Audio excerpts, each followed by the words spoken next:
Good morning, Potter's House church family. I'm back with another word from the Word for you for today.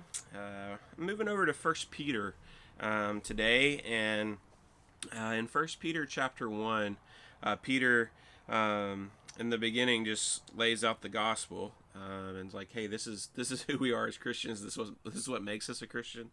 The fact of faith in Jesus Christ and what He's done for us, faith in the cross and His substitutionary death and resurrection.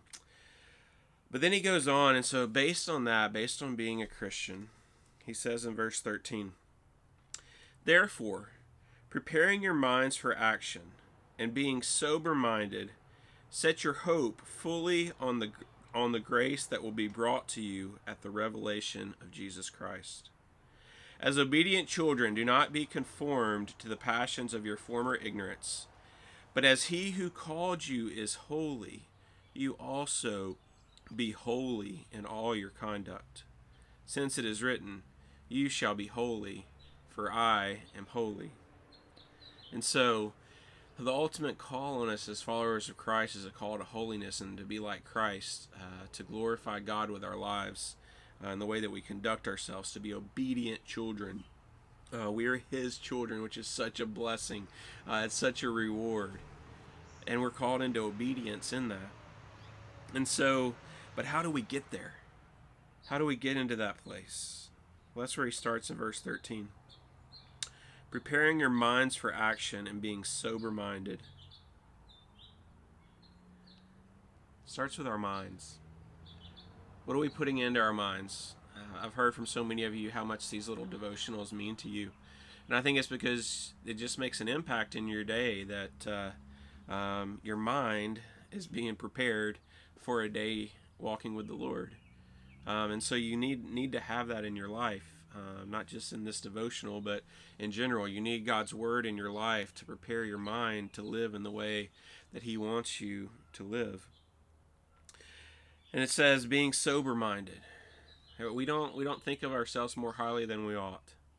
We come at things with humility. We come at things with open hands, open-mindedness as far as where the Lord is leading us and following Him. Then he says to set your hope fully on the grace that will be brought to you at the revelation of Jesus Christ. Our hope is what drives us. Our hope drives us, and our hope is ultimately in that day when Jesus is going to return, and He's going to take us home to be with Him. That is where our hope is found. And that is all based on His grace, a gift that He gives us, His goodness given to us in our lives, something that we need, something that we can't live without, something, as I talked about yesterday in the sermon, our world desperately needs right now. We desperately need that kind of hope. We desperately need His grace to cover us. Our world is in turmoil, and Jesus is the answer. And for the world to get to Jesus, then those who are His followers need to be holy as He is holy. We need to live like Him and point people to Him by our lives, by our words, by our actions, by our thoughts. We need to ultimately be beacons of light that are pointing to Jesus in this time. And so I encourage you today, follower of Christ, point to Jesus with your life. Shine for Him and do so in a matter of holiness, of being like Christ. This has been your word from the Word today. I hope it is encouraging to you. I hope it spurs you on in your walk with the Lord.